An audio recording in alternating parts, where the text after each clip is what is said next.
Good afternoon, everyone. Welcome, and please, my guests, Karolina and Nadya, welcome you to...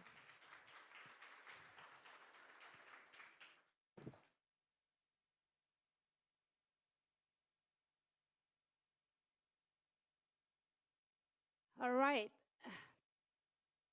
So, I want to start with a quick show of hands. Who here slept 8 hours last night? Okay. We need to fix that. Maybe they slept more than 8 hours. or maybe it was more than. Was it more than 8 hours? Okay. Only one. There you go. We hope you slept enough. Who checked a health app this morning?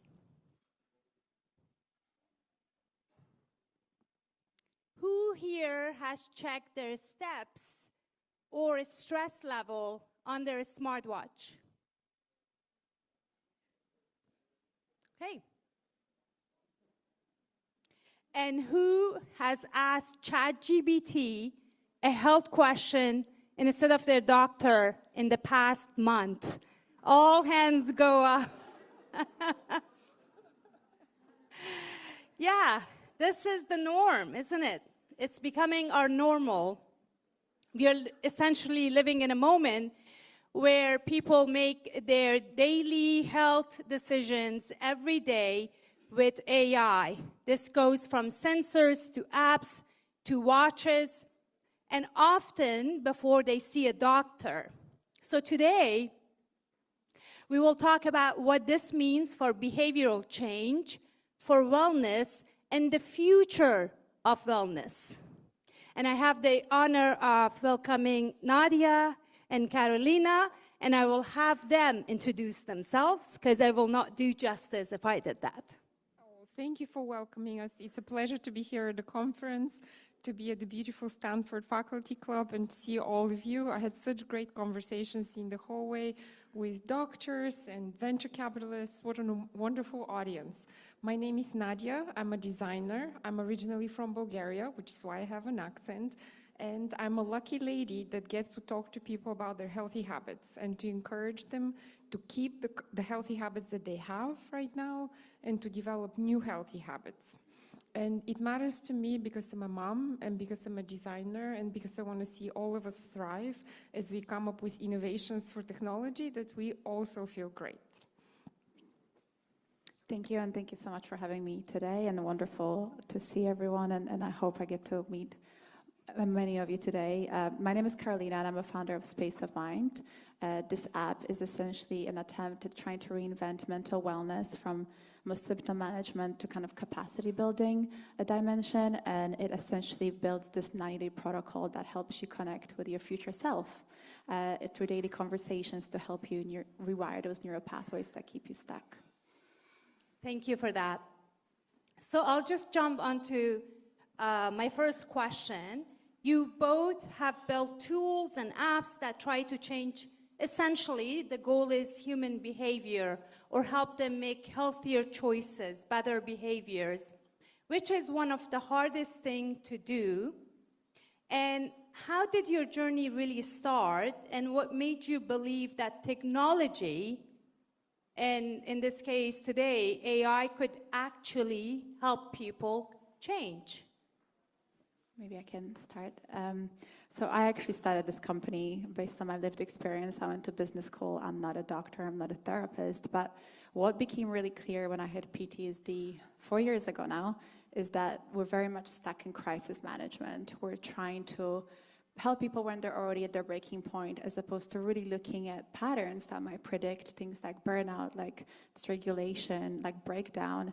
And I started looking at how can we really identify that sooner and break those patterns that keep people stuck.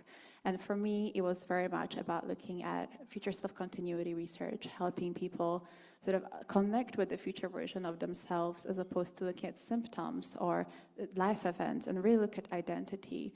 And another thing is very much this care system is episodic. You go to a therapy here and there is not much continuity between sessions. I wanted to start understanding how can we make this experience more continuous.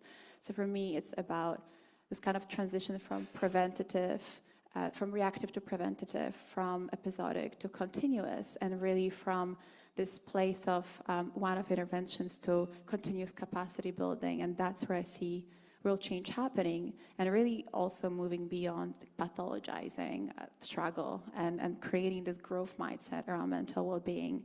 We don't really do, help or wait for people to have a heart attack anymore to move their bodies. We build infrastructure for movement, cultural norms around movement, wearables. And I think mental fitness is due for the same transformation, and I'm really hoping to be part of that movement and make a difference. Thank you. And the same question goes to you. Tell us a little bit about your journey and how did you end up with your work? I know that you work for, you were one of the people behind Fitbit and a lot of other great things. So tell us more about that. Thank you. We both wear Fitbit, so yeah. Thank you so much. And anyone in the audience with a Fitbit, hello. My name is Nadya, as I mentioned. Sorry, I'm nervous, you guys. My journey started as a grad student at MIT, where I saw that a technology called the Eliza has been used to produce great conversations. And I thought that's so cool. AI can be interesting to talk to. I kept that in the back of my mind. There was a great group at the Media Lab on conversational design, led by Justine Cassell, and they developed all kinds of conversational toys and made dialogue so interesting.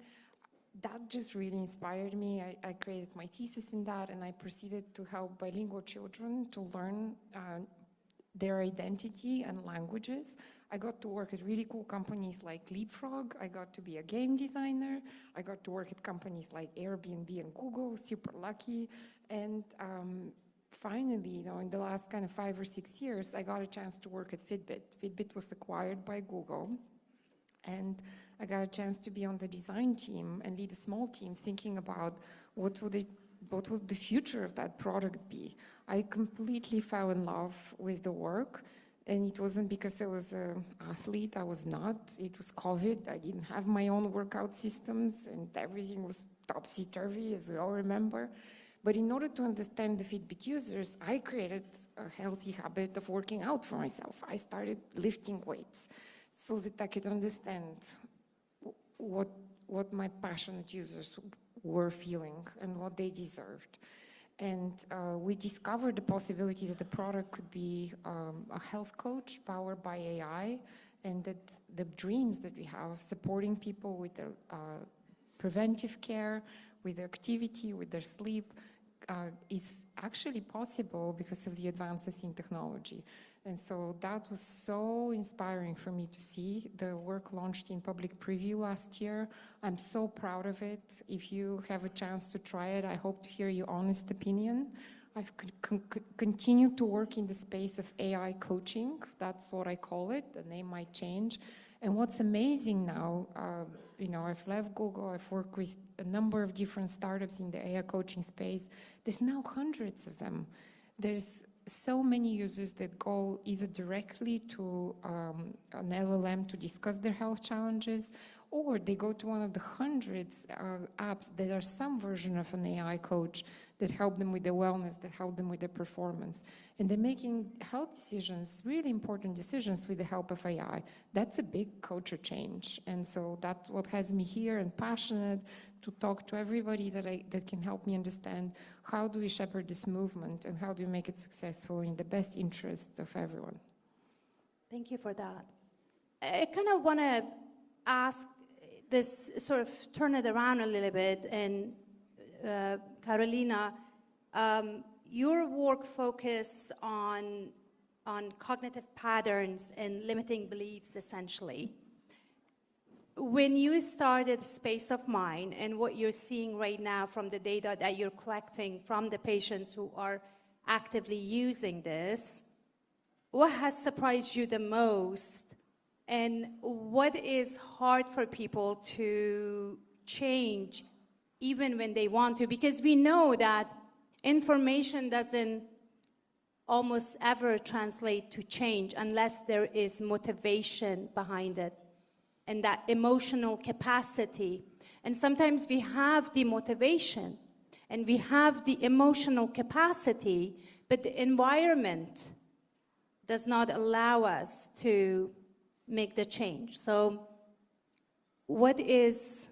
how do you see that with your app and the usage of it? So I think the real insight to me came from neuroscience, which actually shows us that we refer to our future self the same way we refer to a stranger. Someone you actually have no continuity with, no obligation to. So it's no wonder that when we have all these apps available, we don't really see as much, or we don't have enough buy-in because we don't actually feel like we owe anything to that future version of ourselves that lives a healthier life. So from there, I looked at future self-continuity and self-expansion research, which shows us that actually the closer that relationship with your future self, the better your long-term decision-making. And that's really what became the thesis for Space of Mind. I think we have to know what keeps us from becoming that version of ourselves, which is where we track those thought patterns. And it's important to show people and give them data on something that used to be pretty much a black box, but then also give them this goalpost, this future version of themselves to optimize for, which for us is this 90-day protocol. And then we have people kind of have the future version calls every single day for 10 minutes a day to really help them practice showing up as that version of themselves. We have guided visualizations tailored to their future vision to really instill that hope in that there's another way and there's another possibility, how to show up, how to respond to the world differently, not have the same triggers. So to your point, absolutely, motivation is fleeting. You can't really control environment, but identity level change, to me, it's where it's at. And I think that's what pulls you forward even when motivation runs low.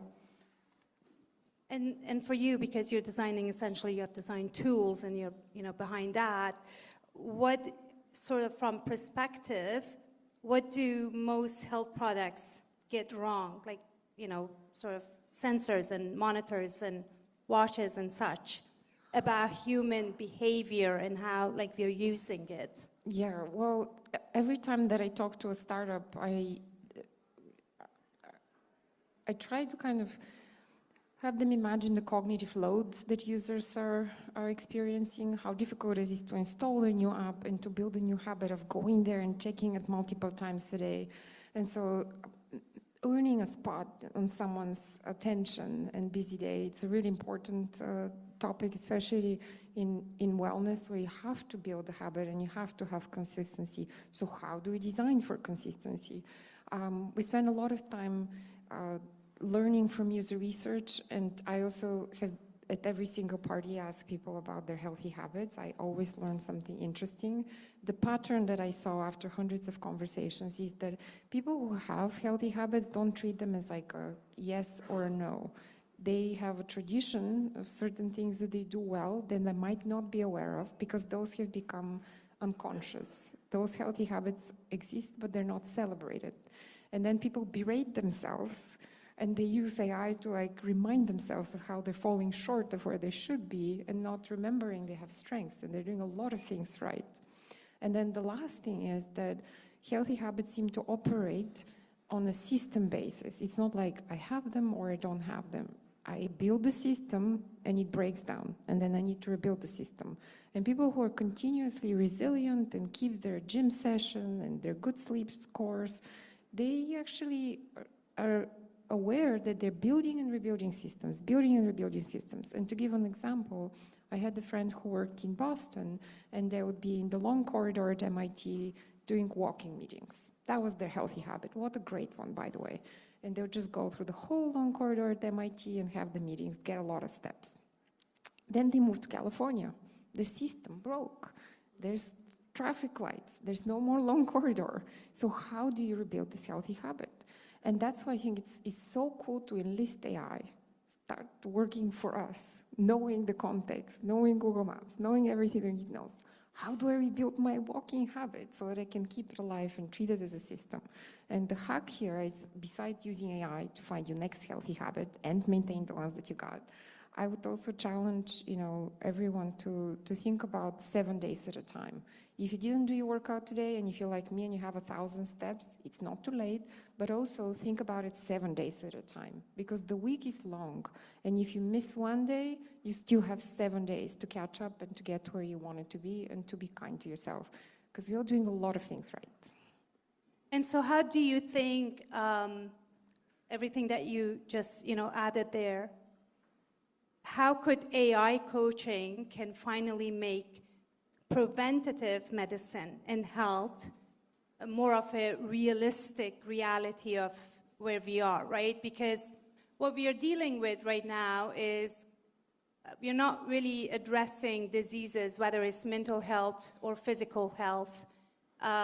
We are treating them as they come, but we are moving more, and I think with the help of AI, more towards preventative medicine. And how do you think AI can help us, the coaching especially, to finally make this a realistic reality of every day for everyday people, right? People that, and the other reality is that not everybody has access to what we are talking about, right? And not everybody could probably have a Fitbit. That's the reality. How do we make this more accessible for all? And this is a question for both of you, both from your app perspective and your work, and how AI can help facilitate that. So it's wonderful to see a cultural shift towards wellness and healthy habits. We're having way more conversations about it now than ever before. Maybe it's because I'm a mom and I take stewardship over my children's healthy habits. I feel such a responsibility to instill in them the habits that will be the operating system of the rest of their life. That's a really big deal to me. And so I feel like, this conversation has always been important. Remember all the good things that our grandmothers taught us, and how they made sure we sit down for tea and relax because it's important, and we sit down for family dinner because that's a social habit and it's so helpful, and that we also eat our vegetables because that's important. And so a culture of healthy habits has always existed. And I think it's amazing that AI gets to play a role in that, and there's interest in using it, whether it's asking you questions about how to sleep better or how to achieve your protein. By the way, protein. You can, on the same day, talk to so many different people, and it's so hard to figure out what is the right protein amount that you should be taking. And that's where wellness coaching comes in, because these questions are so, contextual and specific. They can really be answered by a wellness coach. Wellness coaches are expensive. AI is not, LLMs and apps are not free. They're often subscription-based. That is a barrier. But they are more available and easier to access 24/7 than a wellness coach. And so if we can use these coaches not as the experts to tell us what's right, but as coaches that will help us find out what is the right answer for us, then I think we're being thoughtful about this use. And any one of us that models it for our friends and gets others inspired to follow lifestyle medicine is doing a great job. And let's define what lifestyle medicine is. My definition comes from attending a class at Harvard Medical School by the amazing professor Beth Frades. Lifestyle medicine helps people be well by following good sleep, activity, social habits, nutrition, and avoiding risky substances. We all know our stuff, and we can inspire each other to do even better. And what do you think of that? The accessibility using AI for all?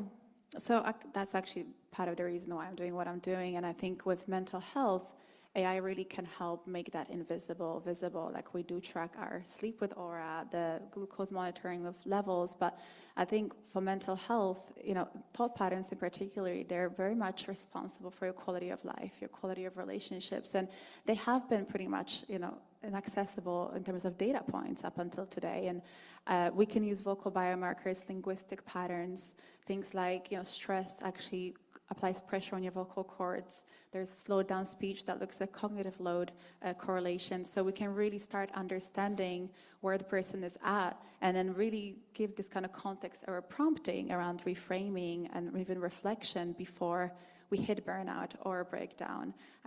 So there's so many more possibilities available just with AI and then the right prompting. And I think model choice also determines the outcome. Obviously, general purpose LLMs are very much democratizing the conversation as a whole. We're all using ChatGPT here and there for those reasons, but I think vertical models fine-tuned for the right modalities, clinical protocols, really enable to scale this skill building that is actually evidence-informed and evidence-based. Thank you. So I'm going to turn the question a little bit, and there are a lot of concerns and risks as well. Like anything new, especially in the past 2 years, it's expanding. The growth is, you know, we can't really even compare it to the internet era, when the internet became a thing. From when you used to make a noise, the modem, probably some people or most people in this room don't remember it, and those who remember it don't want to say that they do remember it, because then it reveals something, you know, interesting about you. But nonetheless, with new technologies, when it becomes very accessible to the mass market, there are a lot of concerns from an ethical perspective. And as a psychotherapist, I use AI to transcribe my sessions, which has made my job really, really easy. I don't take notes anymore, and you know, I spend more time on patient care and intervention than writing things down.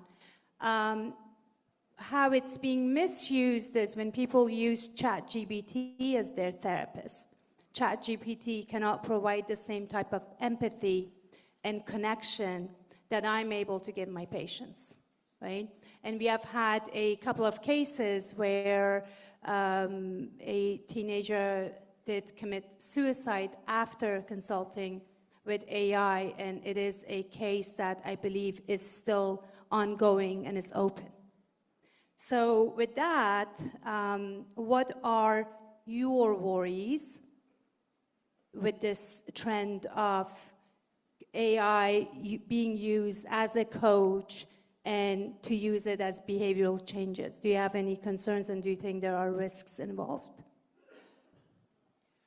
Harvard Business Review actually published an interesting research on top 3 use cases of AI, and in the top 2 was therapy and companionship and finding purpose. And I think Stanford did a study last year that showed the dangers of that. I think number 1 was the fact that it actually can stigmatize against certain conditions like alcohol dependence, like schizophrenia, and it can really discourage people from even seeking formal help.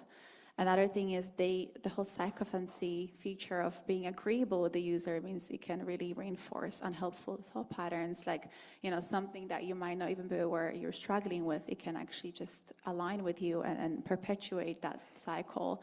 And then it can even, you know, encourage dangerous behaviors, like you mentioned, like suicidal ideation. I think with Space of Mind, I really made sure that we kind of create guidelines at system level. So for us, we have timed interaction, 10 minutes a day. We don't ever leave the user in an open-ended interaction. For things like hallucination, we actually trained the model on real user sessions in group settings with a therapist, but also synthetic data generation. So applying protocols, you know, in synthetic data training, as opposed to scraping internet for different data points. And there's just so much more in terms of privacy, giving people the ability to control their data, to delete their data. So there's many, many concerns in this space, and I think I definitely take all of those seriously. But yeah, the dangers are real. And compassion and empathy in AI is an area that I'm very interested in and researching it. Can we teach AI empathy? Can we teach it compassion? Can we have our AI tools and the AI agent understand diversity and cultural differences? Can they understand that, for example, I'm a woman from the Middle East, and I come from a collectivist culture, and there I go and I type whatever it is that I want, using AI as a coach. Can we teach AI empathy and compassion? And if not, how is that going to affect us as the human race and humanity in the future? I think for me, compassionate AI means actually meeting people where they are, not where we think they should be, particularly mental health, not really designing for a person who has perfect discipline, but really for someone who's already overwhelmed, someone who already is having this cognitive load problem, and meeting them at decision points. We built this feature I'm quite proud of, a decision simulator. It was trained on 180 different experiments on how we make decisions, and the goal is to actually show people how this decision-making looks like if you have this patterning versus you from 90 days who already has overcome that. And that just simulates scenarios, gives people real understanding of maybe what the alternative looks like versus, expecting them to have this perfect discipline and follow the protocol all the time. It's having this ability to meet them where they are. On cultural differences, I think it's about context as opposed to personalization. So what that looks like is actually the model should be able to intuitively start understanding that you might be a woman and that you are in Middle East or come from Middle East, and adapt accordingly as opposed to trying to always train on cultural differences, because it's hard to achieve at scale. And like East Asian cultures will not even look at psychological distress. They'll look at physical symptoms like chronic, fatigue or headaches, and you can't really discern that. So I think it's about being smart how we design products to really account for that. And I love what you said about context. When I think about empathy, I think about how anyone learns empathy, and it's generally by example, but also there's some skills that are empathy building skills. And if an LLM is to offer a compassionate and empathetic conversation, that is because it has certain models and skills behind it. So as a designer, I went into the methodology of what we can use as methodology to build into the prompts. And that was a chance to learn and apply motivational interviewing. There is evidence that motivational interviewing is a system that predisposes the users with open questions and to elicit their reality. Is a wonderful way to build engagement and to get people to share about themselves and build that context. And it's a discipline and a methodology that's studied and has certain validation, and it's a skill that can be used in the prompting of an LLM. So it's a wonderful legacy to take from those that have developed methodologies like motivational interviewing into the prompts that we're building for the new technology.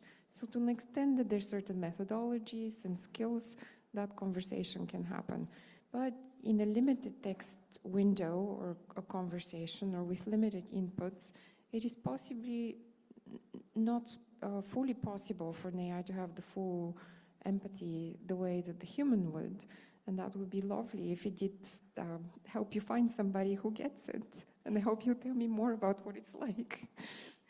Yeah, and in therapy we say that change really happens when people feel seen, when they feel heard, and when finally there is somebody in this world who says, I get you, I hear you, I just heard that perspective.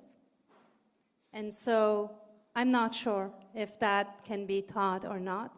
A food for thought for us to think about it, because when we talk about technology and something, especially something as special as AI, it's very important to also think about the risks that it can carry. And, whether in 10 years, as the human race, where are we heading if AI essentially gets ahead of us? And there is a lot of talks around that topic too. And especially when it gets to emotional and mental health, then it's a bit more complex than physical health. Because still depression, we don't have a scan or a blood test that says, yeah, you do have depression and this is what's happening. Give us a case study, if you may and can, and this is for both of you, where coaching or AI coaching in your work and your platform has actually helped somebody change their behavior for the better. Just a case study, each of you. That would be great. Sure. So I'm allowed to share it. I did ask, so I will share it. One of the product managers that we worked with at early kind of close pilots had a major anxiety problem. They just believed that they're an anxious person and that, you know, they're almost found it debilitating on a daily basis. But when they went through the onboarding with this app that we've built with a future version of you, it actually became apparent that there was this decision-making problem under uncertainty. They really panicked and spiraled in moments of high-stakes decisions. So the 90 protocol, the way it's structured, it takes you to 4 stages of overcoming limiting belief. And what started happening is this person, through daily interaction with the app, started seeing the pattern, how it shows up in their language, understand where it came from. It came from their father being critical in childhood and the fact that love was seen as being conditional. So they really kind of de-identified with the quality. They started seeing where it came from. And then we started seeing evidence in the app of actually this is not true, and they accumulated evidence against the belief. And this auto-pulled from your interactions. That way you don't have to self-log it. It's just data you can look at and build this self-trust. And ultimately, we created this space to rehearse a different response, rehearse showing up as another version of you who no longer spirals. So they had 10-minute-a-day scenarios that they practiced. And anxiety did reduce, but actually as a side effect of just, you know, creating a capacity of better decision-making, not just focusing on the symptom itself. Thank you for that.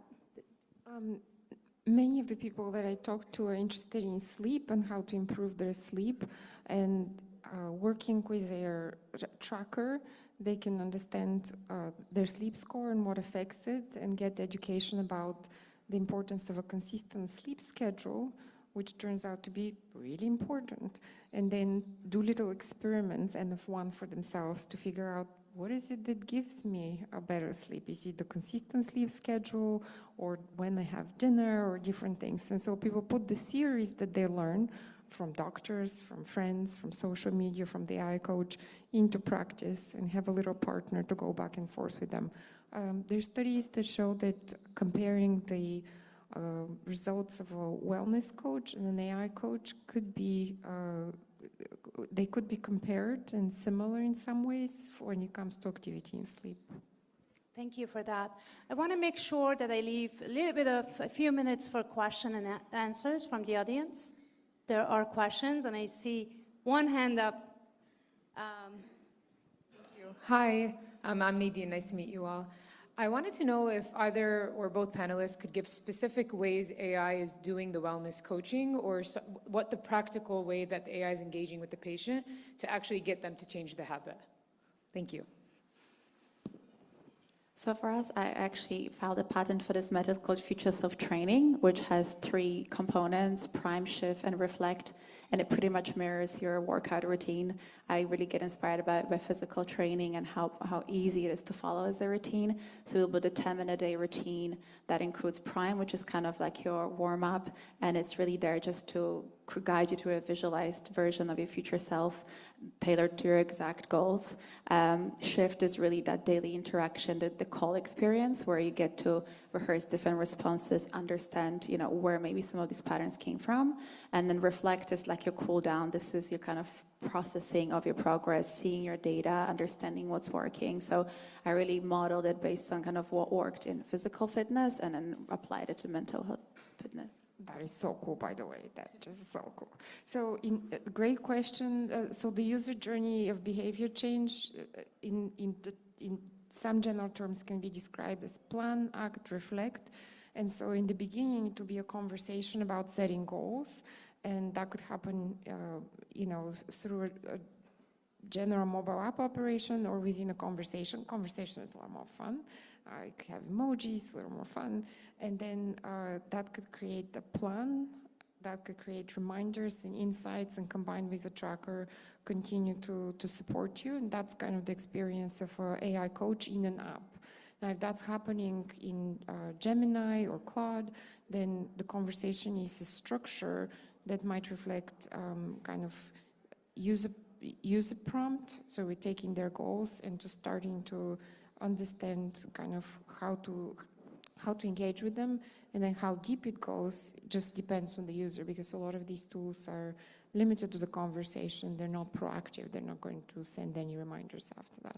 So for that, it's better to have a custom app that's an AI coach, like, you know, whether it's Fitbit or Whoop or Aura, like the Apple Watch.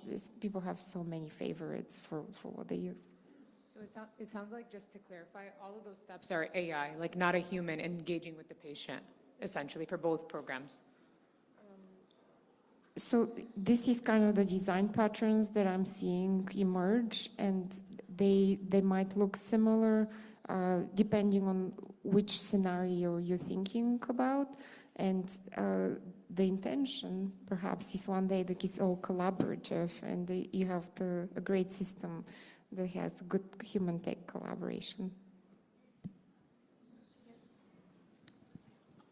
Good afternoon. My name is Lalita, and I'm a health coach and a registered dietitian myself. So it's indeed a pleasure to listen to somebody who's actually integrating with AI to see the wellness space growing. But my question to both of you was with regards to the human in the loop. I know you were talking about wellness coaches being expensive or being, sometimes exclusive in terms of not being able to approach them.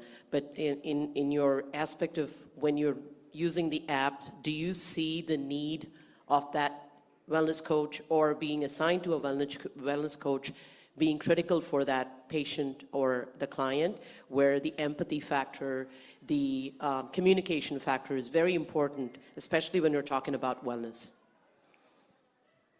So we're actually building this preventative layer before a person, needs to see a therapist. We can also be a great continuity solution, so you can actually gather data on thought patterns that you might want to bring to a session and then unpack with your coach or a therapist. So it's very complementary. We are playing with the idea of group coaching sessions. We actually started as a group coaching platform, correcting people around similar growth paths.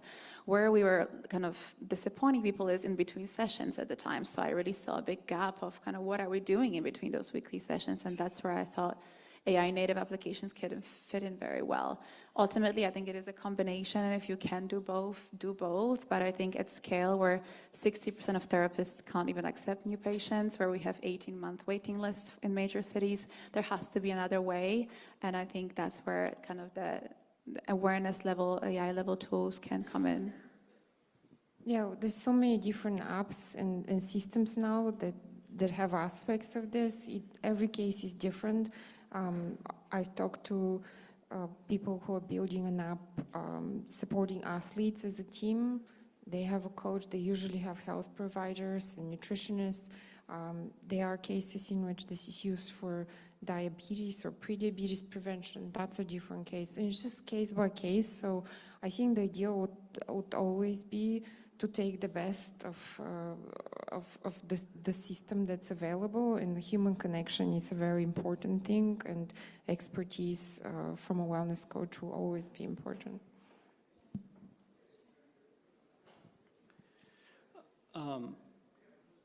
You started with saying that summarization, AI was great for summarization, right? And the way I see it, there are kind of 3 levels where AI can help. One is just plain summarization and documentation. The second level is where it reduces the cognitive burden. It provides insights and interprets things for you. And the third level is where it actually starts taking action, maybe prescribing medications and stuff. So my first question is, it appears that you're okay with kind of level 1, but level 2 and level 3 in mental health is where you have reservations.